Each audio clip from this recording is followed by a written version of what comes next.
A very good evening and welcome to Primetime News on TV1 for the Newsfirst, where the people come first. I'm Martin Satyanesan.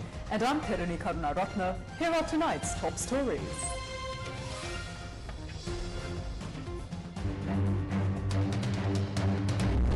Five top Iranian military officials killed in Israeli strikes. Iran retaliates. Iran-Israel conflict forces Sri Lankan airlines to reroute Europe flights. India plane crash death toll rises to 265. Black box recovered. Sole survivor shares harrowing experience. I'm out when last. NPP councillors sworn in for Colombo Municipal Council. Colombo power is secured. Balthazar claims.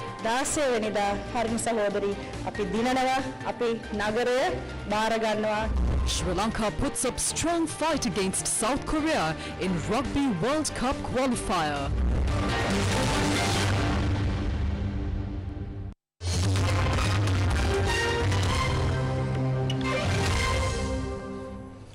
To those stories in detail. Israel launched strikes across Iran on Friday, saying they targeted the heart of Iran's nuclear program.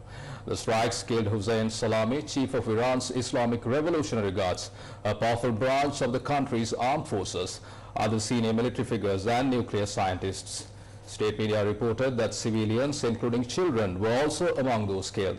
The Israeli military said Iran launched about 100 drones towards Israel on Friday morning, with Israeli media reporting all the drones were intercepted. A state of emergency was declared in Israel. Meanwhile, Benjamin Netanyahu will speak to U.S. President Donald Trump today, according to a statement posted on the official X account of the Israeli Prime Minister. It adds that the Israeli leader has already spoken to the Chancellor of Germany, India's Prime Minister and the French President. He will also call Russian President Vladimir Putin and UK Prime Minister Keir Starmer. Explosions were reported in Iran's capital, Tehran, around 3:30 local time. Iranian state TV said residential areas in Tehran were hit, with blasts also heard northeast of the capital. In Israel, residents were woken by air raid sirens around the same time and received emergency phone alerts. Israel's military said it had struck dozens of military targets, including nuclear targets, in different areas of Iran. Hours after the initial strikes, an explosion was reported at the Natanz nuclear facility, which is located about 225 kilometers south of the capital. The global nuclear watchdog, the International Atomic Energy Agency, later confirmed the Natanz facility had been hit. The IAEA said it was informed by Iranian authorities that there has been no increase in radiation levels at the Natanz site. IDF spokesperson Brigadier General Efi Defrin described the strike on Iran as a move taken out of necessity in response to what he called an escalating existential threat. The Iranian regime wants to annihilate the state of Israel. This is an action of no choice against an existential threat which is growing. We will not be able to allow weapons of mass destruction in the hands of a regime whose aim is our annihilation. This is an operation for our life here, for our futures and our children's future. The state of Israel and the right and duty to act in order to protect its citizens, and it will continue to do so. Israeli Prime Minister Benjamin Netanyahu described the move as a critical step in addressing what he called a significant threat to Israel's security. The goal of this unprecedented operation is to hit Iran's nuclear infrastructures, Iran's ballistic missiles, factories, and Iran's military capabilities. This operation will continue as long as it takes, until we complete the mission to curb the threat of annihilation that hovers over our heads. Iran launched around 100 drones towards Israel this morning. The Israeli military reported all the drones were intercepted. Iran's foreign ministry said its armed forces would not hesitate to defend Iran's sovereignty. It included Hossein Salami, the commander-in-chief of the IRGC, Ghulam Ali Rashid, the commander of Khatam al-Anbiya's central headquarters, and the chief of staff of Iran's armed forces, Mohammad Bagheri. IRGC-affiliated news agency Tasnim reported 6 nuclear scientists were also killed in the strikes, of whom 5 have been named. Faridun Abbasi, former head of Iran's Atomic Energy Organization, Mohammad Mahdi Tehranchi, who was involved in Iran's nuclear weapons program, Abdul Hamid Minusha, head of nuclear engineering at Iran's Shahid Beheshti University, Ahmed Reza Solfagari, a nuclear engineering professor at Shahid Beheshti University, Amir Hussain Feki, another nuclear professor at Shahid Beheshti University, Ali Shamkhani, senior advisor to Iranian Supreme Leader Ayatollah Ali Khamenei, was also reported to have been seriously injured. Airlines cleared out of the airspace over Israel, Iran, Iraq and Jordan on Friday after Israel launched attacks on targets in Iran, Flight Radar 24 data showed, with carriers scrambling to divert and cancel flights to keep passengers and crew safe. Proliferating conflict zones around the world are becoming an increasing burden on airline operations and profitability, and more of a safety concern. Sri Lankan Airlines has announced temporary changes to its European flight routes due to escalating tensions in the Middle East, which have led to the closure of certain regional airspace corridors. In a statement issued today, the airline confirmed that flights to and from Europe, including key destinations such as London, are being rerouted to avoid conflict zones. As a result of the rerouting, flight durations have increased. Flight UL 504 arriving from London to Colombo was diverted to Doha for refueling due to the extended flight path. Similarly, UL 501 operating from Colombo to Paris is also being rerouted to bypass restricted airspace. Global oil prices have jumped after Israel said it has struck Iran in a dramatic escalation of tensions in the Middle East. The price of the benchmark Brent crude was up by more than 10% shortly after the news emerged, reaching its highest level since January. Traders are concerned that a conflict between Iran and Israel could disrupt supplies coming from the energy-rich region. Meanwhile, the Gujarat Anti-Terrorism Squad has recovered a digital video recorder from the debris of the Air India plane that crashed in Ahmedabad, killing all passengers and crew members except one. Meanwhile, a process of DNA sampling for the identification of deceased passengers of Air India 171 flight is underway at the civil hospital in Ahmedabad. The sole survivor of a devastating air crash in Ahmedabad is currently receiving treatment at the city's civil hospital following a miraculous escape from the burning wreckage. The survivor, visibly shaken and at a loss for words, shared fragments of his experience, describing the moments before and after the aircraft went down. The lone survivor who miraculously survived this fatal air crash is with us, is undergoing treatment at the civil hospital in Ahmedabad. What was the situation yesterday? Can you describe for us, please? I can't explain. Everything happened in my eye. I can't. How did you manage to escape? Did you pull the emergency doors? No. Emergency door is broken. Yeah. My seat is broken. Yeah. Then I see the pace little bit. Then I will try to come out. Okay. Yeah, that's why. So, did the aircraft catch fire before you came out? Yes. Okay. A little bit fire. After me, I'm out. Then blast. Did anybody help you, or you after that you came out on your own? How did you jump from the aircraft? I'm not jumping. Okay. I just walk out. Okay. Then ambulance coming in. You did walk out on the building, or No, in floor. on the floor? Yes.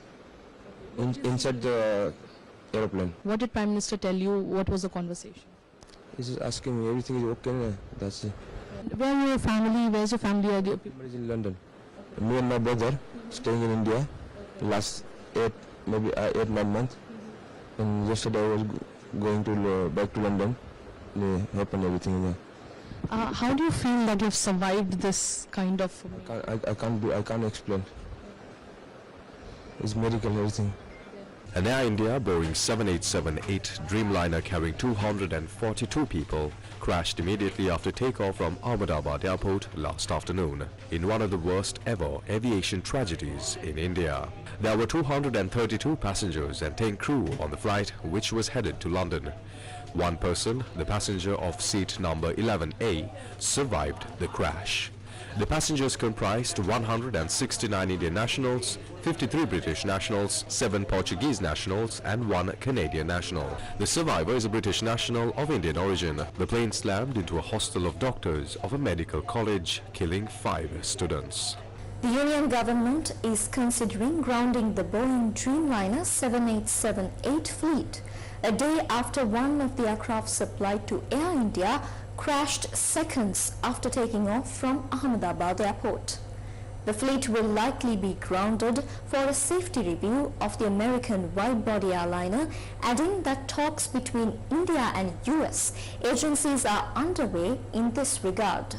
Prime Minister Narendra Modi reached Ahmedabad to take stock of the situation at the site of the Air India flight crash. After being briefed about the situation at the crash site, he proceeded to the hospital where the injured were being treated. Earlier, Prime Minister Modi had said that the tragedy in Ahmedabad has stunned and saddened. The Prime Minister has been in touch with ministers and authorities who are working to assist those affected.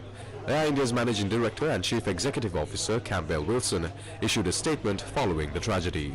We understand that people are eager for information. Please know that we will continue to share accurate and timely information as soon as we can. But anything we report must be accurate and not speculative. We owe that to everyone involved. For now, our teams are working around the clock to support passengers, crew and their families, as well as investigators, however we can. UK Prime Minister Keir Starmer said the United Kingdom had dispatched an investigation team to help and urged anyone affected to contact the Foreign Office. Well, in relation to the question of a survivor, obviously we're establishing the facts and the investigation is ongoing. We're in constant contact with the Indian authorities. We've dispatched our own team that's been acknowledged to work with them. I think it is important for all friends and family to contact the Foreign Office so we can roll out this as quickly as possible. But it is an ongoing investigation. It'll take some time. But, you know, our hearts and our thoughts are absolutely with the friends and families of all those affected who are going to be absolutely devastated by this awful news. Boeing has announced that it is sending a specialized team to India to support the investigation into the recent crash involving a Boeing 7878 Dreamliner aircraft.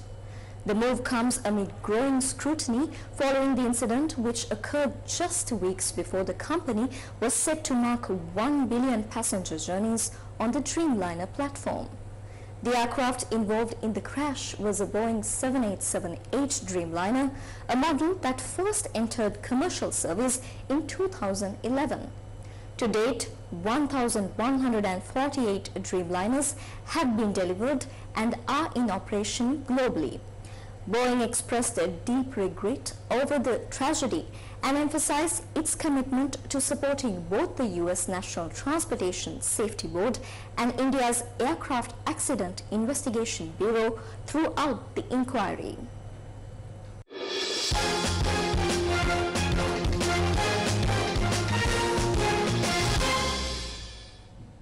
Sri Lanka's rugby team put on a spirited performance in today's Rugby World Cup qualifying match in Colombo, pushing Asia's third-ranked South Korea to the limit. The match ended with South Korea narrowly ahead, with a final score of 38-34. A Rugby World Cup Asian qualifying match was held this evening at the Colombo racecourse between Sri Lanka and South Korea. Into the line, a little bit of space available, and they're over. Are they? Yes, they. Under the leadership of Tharindra Ratwatta, Sri Lanka put up a fierce challenge and maintained strong competition against South Korea throughout the game. Eshan Johnson to Akash. It's good ball from, and lovely hands from Pasindu Bandara, and Murshid Chore goes under the post. South Korea opened the scoring with a try in the 7th minute, but Sri Lanka quickly responded with their own try 7 minutes later. Sri Lanka lead. Stuck it well, and that's good. So Sri Lanka. In the 20th minute, Sri Lanka earned a penalty kick, successfully converted by captain Tharindra Ratwatta. At the 40th minute, Pasindu Bandara added another try for Sri Lanka. Like it might have been forward. Pasindu Bandara, they'll come back to. By half-time, Sri Lanka held a slim lead of 17-14. Well, that's something that has changed, Sudarshan. Sri Lanka began the second half strongly, scoring another try at the 43rd minute and converting it successfully. Brilliant reaction from Lahiri Tirakaratne. 5 points on the board for Sri Lanka, just what the doctor ordered, and Ratwatta makes it. South Korea then mounted a fierce response, challenging Sri Lanka throughout the remainder of the match. After a tough contest, South Korea secured a narrow 38-34 victory. Sri Lanka finished with 5 tries, 3 conversions and 1 penalty kick. South Korea scored 6 tries and 4 conversions. Sirasa and Yes 101 are the official media sponsors of the Rugby World Cup Asian qualifiers. Super run by Jeong. And that's reached over. Sirasa TV and Yes FM presented the first ever Tusker of the Game award to Sri Lanka's number 8 Lassindu Karunatilaka, recognizing him as the best player of the match. I believe Sri Lanka gave a good game today. So how do you rank this performance? Very disappointed, as you can see we couldn't get the job done. We gave it our all. We really had the opportunity to win, but South Korea seemed to be the better team on the day, and they got their job done. And we just need to gain confidence in that, play to our strengths, not allow the team to gain momentum, and slow the game down, which actually they did. It worked for them. So thank you to all our fans for coming up and showing their support. You're a huge part of us, and you know we can only ask for your support, and we play for you guys, so thank you for coming. On to more local news now. Retired Brigadier Shammi Kumararatne, who is currently in remand custody over allegations of threatening witnesses in the case related to the abduction and murder of journalist Prageet Eknaligoda, was presented before the Colombo Permanent High Court trial at bar today. He is the main suspect in the case concerning Eknaligoda's disappearance and alleged murder.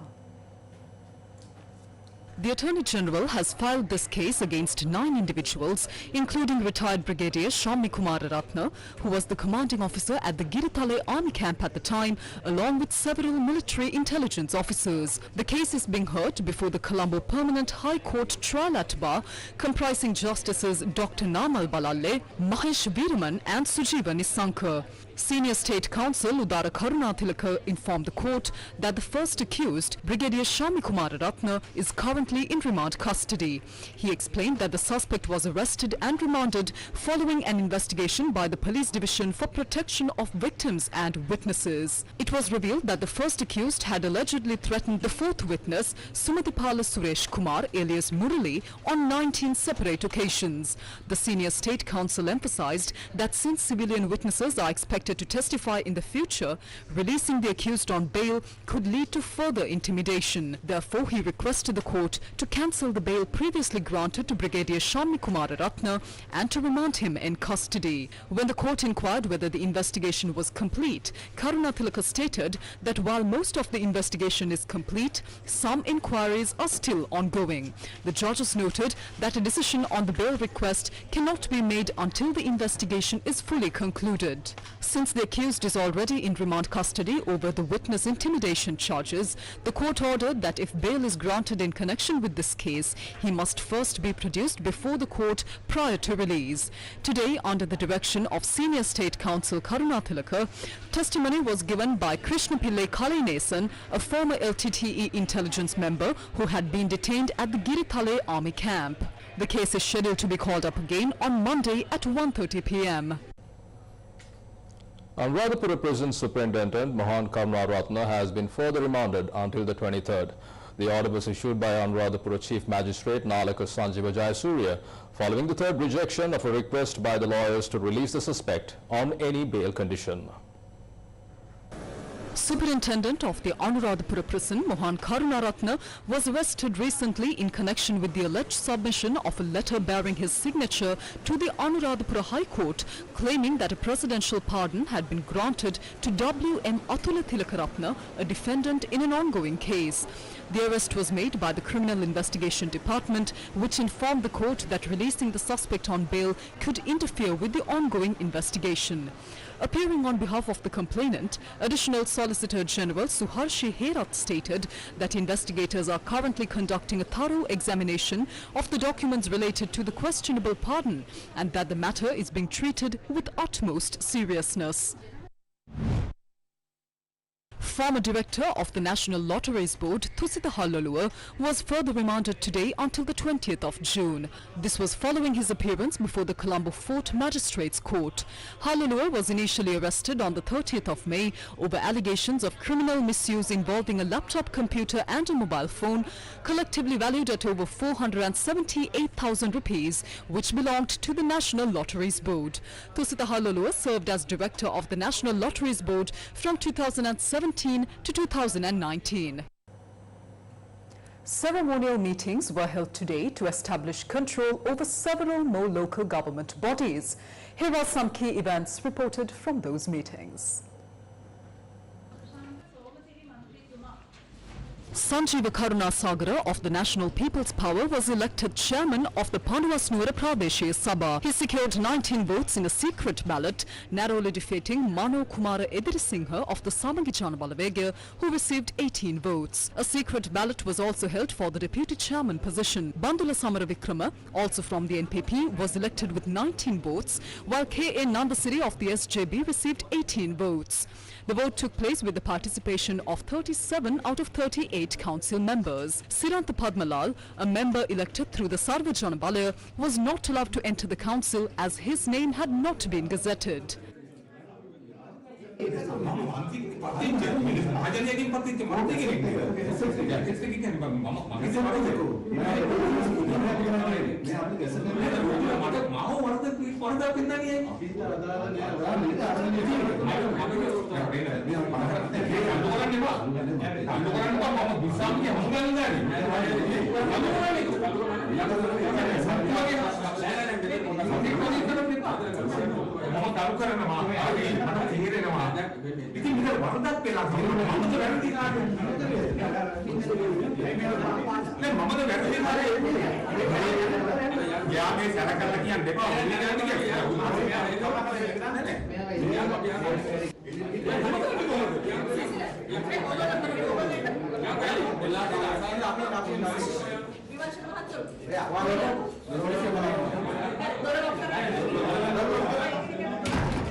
An open vote was held today to elect the chairman of the Bibila Madagama Pradeshiya Sabha, which has 17 seats. Both the NPP and SJB received 8 votes each. The tie occurred as the member elected through the Sarva Jana Balaya abstained from voting. The chairman was then selected by drawing lots. R.M. Ajit Priyantha Ratnayaka of the NPP was chosen. In a subsequent open vote, Piyadigamage Ranjit of the Podujana Exat Perumuna was elected deputy chairman with the support of the independent member who had abstained earlier.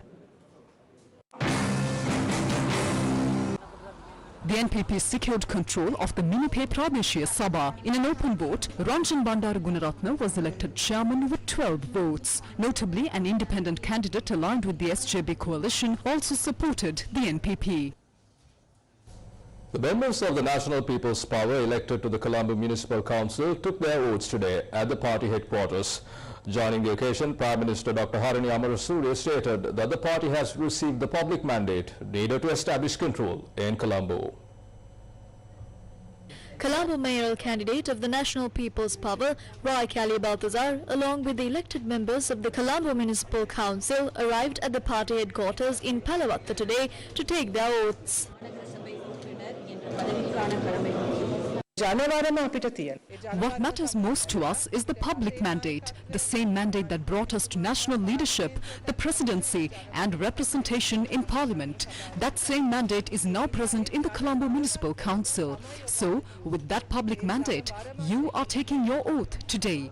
And with that same mandate, you will begin your work from the 16th.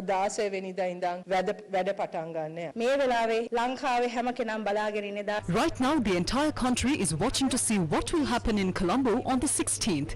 Today, we have officially taken oaths as councillors. It's the first step. On the 16th, we will win together with Prime Minister Harini. We will take charge of the city, and from there, we will move forward with our work.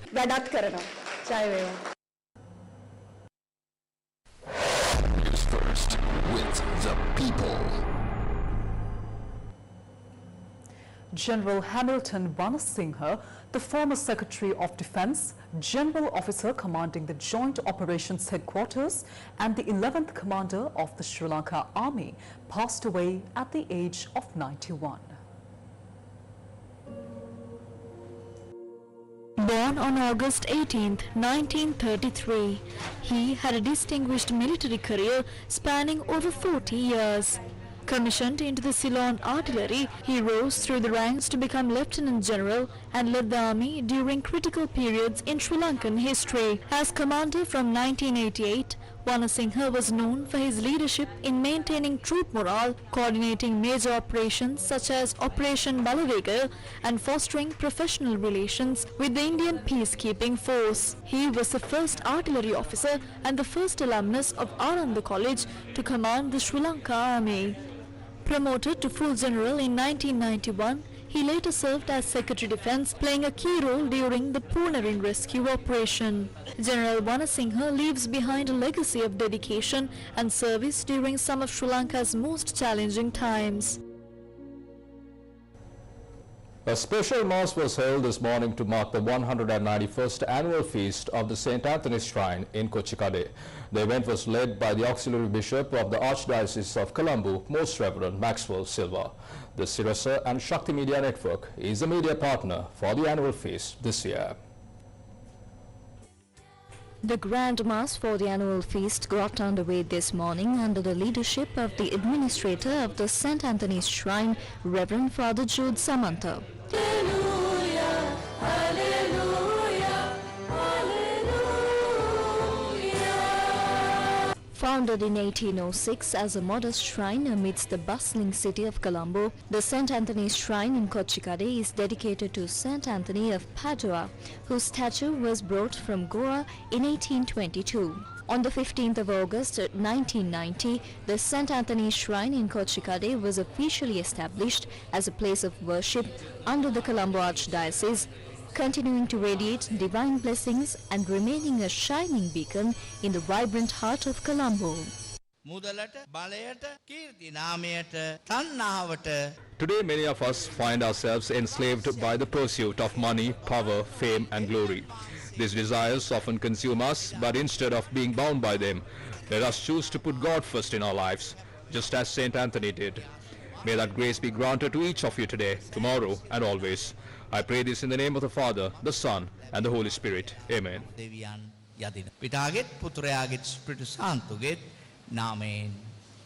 The St. Anthony's Shrine in Kochikade, Colombo, stands as a unique symbol of harmony and coexistence among people of all faiths.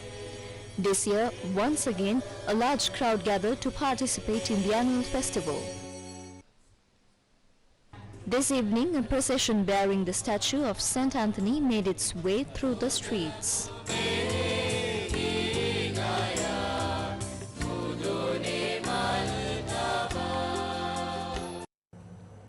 A clean drop of water is only a dream for many in our country.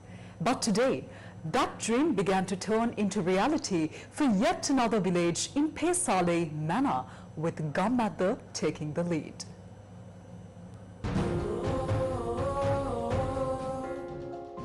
Tullikudiyurupu in Pesale Mana is a village burdened by lack of access to clean drinking water. Many villagers depend on their fisheries industry for their livelihood. During the 2023 Gammadda door-to-door survey, villagers who battle the sea to survive shared their deep struggles caused by the absence of clean water. Today, with Gammadda's leadership, the foundation stone was laid for a water purification system, turning long-held hopes into reality.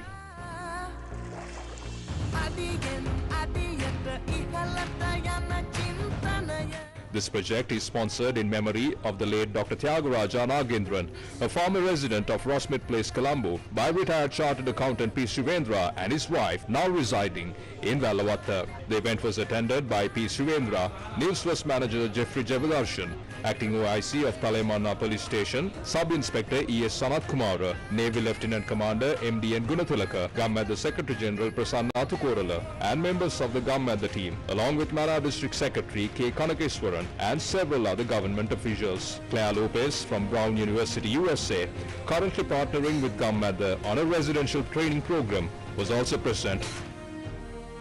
Construction of the Tulli Kudiyurupu village water purification system begins today, with Gammadda ready to deliver clean drinking water swiftly to the community.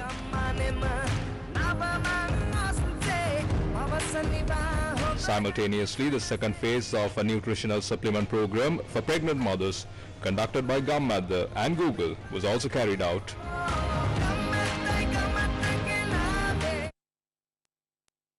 The UN General Assembly overwhelmingly adopted a resolution demanding immediate, unconditional and permanent ceasefire in Gaza. Sri Lanka also supported this resolution.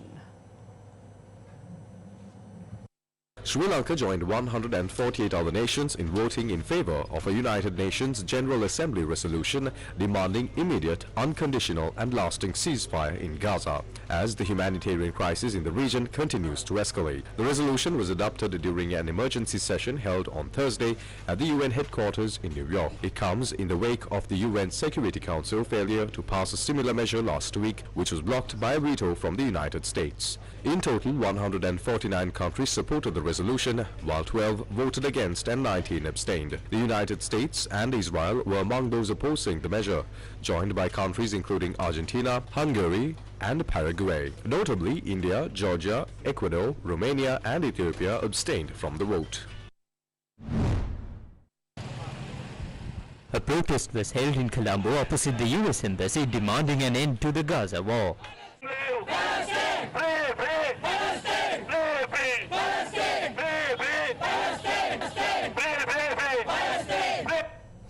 Turkish Navy's state-of-the-art covert TCG Bayukada made a graceful entry into the port of Colombo. The Turkish Navy's ADA-class corvette TCG Bayukada arrived at the port of Colombo on a goodwill visit, marking a significant moment in maritime diplomacy between Turkey and Sri Lanka. The vessel was ceremonially welcomed by the Sri Lanka Navy alongside officials from the Embassy of Turkey in Colombo. Commissioned into the Turkish fleet in September 2013, TCG Bayukada is a product of Milgem, or National Ship Project, which represents Turkey's indigenous warship design and shipbuilding capabilities. The corvette is designed for multi-warfare operations, including anti-surface, anti-submarine and asymmetric warfare, and is equipped with the advanced Genesis Milgem combat management system. With a displacement of approximately 2,500 tons and a length of nearly 100 meters, the vessel is powered by a combined diesel and gas propulsion system capable of exceeding speeds of 29 knots. It carries a range of sophisticated weaponry and sensors, including Harpoon surface-to-surface missiles, a 76mm naval gun, torpedo launchers, and advanced radar and electronic warfare systems. The ship also features a hangar and flight deck capable of supporting an S-70B Seahawk helicopter. TCG Bayukada is fully NATO interoperable and has participated in numerous multinational exercises and overseas deployments, reinforcing its role in promoting maritime security and international cooperation. During its stay in Colombo, the crew is expected to engage in professional exchanges and cultural interactions with their Sri Lankan counterparts, further strengthening naval ties and mutual understanding between the two countries. Tomorrow is a very special day, and that is because the grand finale of The Voice Sri Lanka Season 3 is set to kick off at 7:30 p.m. at the Stein Studios in Ratmalana. 4 incredibly talented finalists will take the stage, battling it out for a shot at the international glory. Here's Newsfirst Ashini Patirana bringing to you a glimpse into the final preparations for this unforgettable night.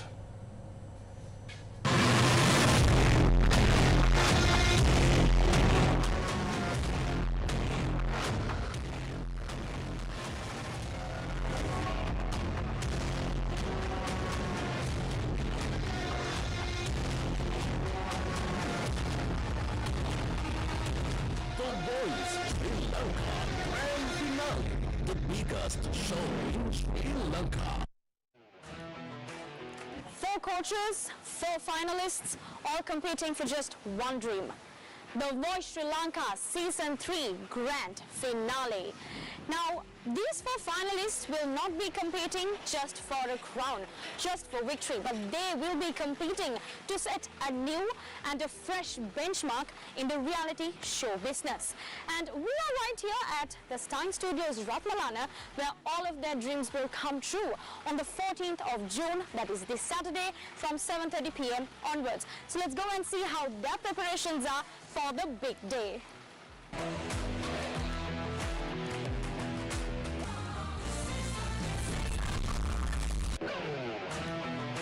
Over the past 8 months, the Voice Sri Lanka Season 3 unfolded with the goal of discovering and elevating the vocal talents of young Sri Lankan singers to the international stage. Over the course of the Voice Sri Lanka, more than 51 performances have already been featured on the official The Voice Global platform. A remarkable achievement that speaks volumes about the incredible talent showcased this season. Guiding this journey were 4 of the country's most renowned coaches: Coach Supun Pereira, Coach Hiroshi Jaisena, Coach Raini Charuka, and Coach Mihindu Aryaratna. Through a series of world-class competition rounds, from the blind auditions to the battle rounds, knockouts, and electrifying live shows, the Voice Sri Lanka Season 3 adhered to the international standards and guidelines. Now, after months of fierce competition, 4 exceptional finalists have earned their place in the grand finale through the power of public votes. The highly anticipated grand finale of the Voice Sri Lanka Season 3 will see Coach Raini Charuka represented by her talented finalist Isaac Timothy. The energy is definitely there, but the challenge is how do we top the previous one, because that has always been the challenge, because the next round has to be bigger, has to be better, has to be more with more energy, I guess. Yeah, the audience is to expect a bigger performance, a performance with more energy and more drama, I guess. I'll see you on the 14th. I think he is a star, and he's proved himself to be a star. He's an asteroid to me. Timmy is an asteroid. This is one of the best talents that Sri Lanka has ever had on a reality platform, and I'm really happy that it is from The Voice and that star is born from my team. At the grand finale of the Voice Sri Lanka Season 3, Coach Supun Pereira will be proudly represented by his powerhouse vocalist, Imesh Sandeepa. මම හිතුවේ ඇත්තටම බ්ලයින්ඩ්ස් වෙන දවසේ කවදාවත් grand ෆිනාලේ එකක සිං කරන්න chance එකක් හම්බෙන්නේ. I never imagined at the blind auditions that I would actually make it to the finals. But what was once just a dream is finally coming true on the 14th of June, and I couldn't be happier. I've learned so much throughout this journey, and on the 14th you can expect a powerful performance from Team Supun. As we head into the grand finale, I truly hope to feel the same love and support you've all given me so far. ඒ ලබා දුන්න ආදරය grand ෆිනාලේ එකේදී මට team Supun ජයග්‍රහණය කරා අරන් යන්න ඔයාලගෙන් මේ සපෝට් එක හම්බෙයි කියලා බලාපොරොත්තු වෙනවා.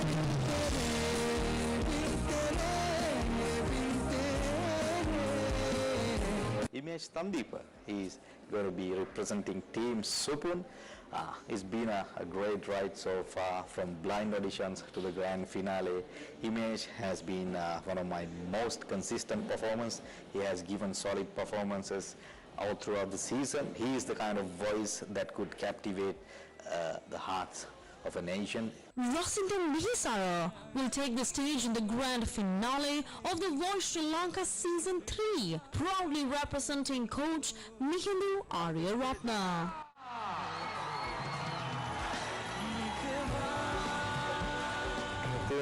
නැහැ ඇත්තටම බ්ලයින්ඩ් එකේ කම්පිටිෂන් එකට එද්දී මෙච්චර දුරක් එන්න පුළුවන් නේ කියලා. Honestly, I never expected this journey to be so emotional when I first stepped onto the blind audition stage. It's been filled with both challenges and incredible joy. and I feel deeply moved by it. This is the final chance to turn our voice Sri Lanka dream into reality. Voice Sri Lanka කියන හීනය හදා කරගන්න තියෙන අන්තිම අවස්ථාවේ. The team Hindu finalist is Rasindu Mihisara. He's a singer that actually sings out his soul. We need artists like Rasindu, and we need human beings like Rasindu in this country and in this music field. Lisara Fernando, the only female representative of the grand finale of The Voice Sri Lanka Season 3, will take the spotlight representing Coach Hiroshi Jayasena. The Voice Sri Lanka journey, it's like a roller coaster for sure. I remember coming to the blinds, I was so nervous, and I always took it as one step at a time. I would have never thought I'd be here in the grand finale, so it's been a hell of a ride, but a great one.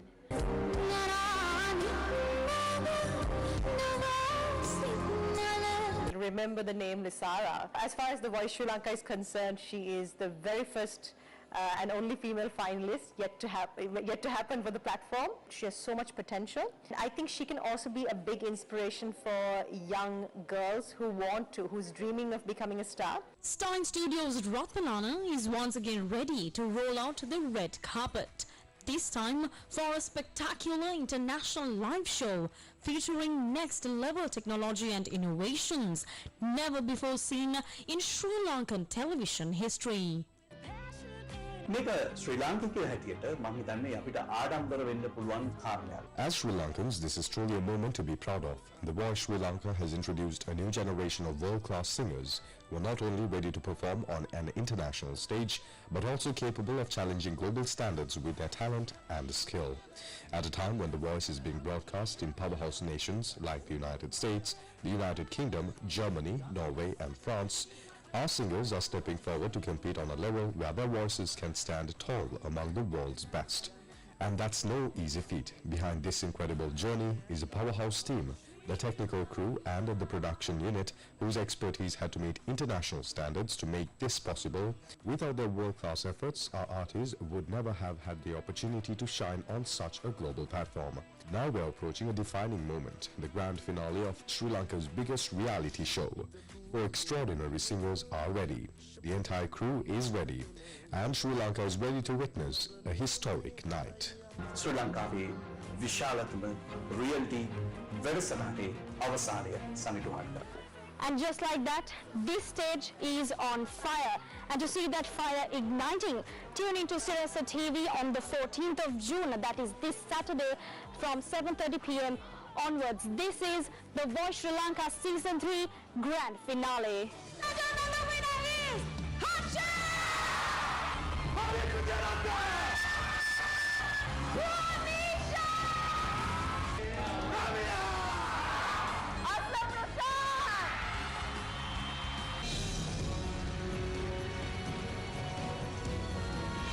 The Voice Sri Lanka Grand Finale, the biggest show in Sri Lanka.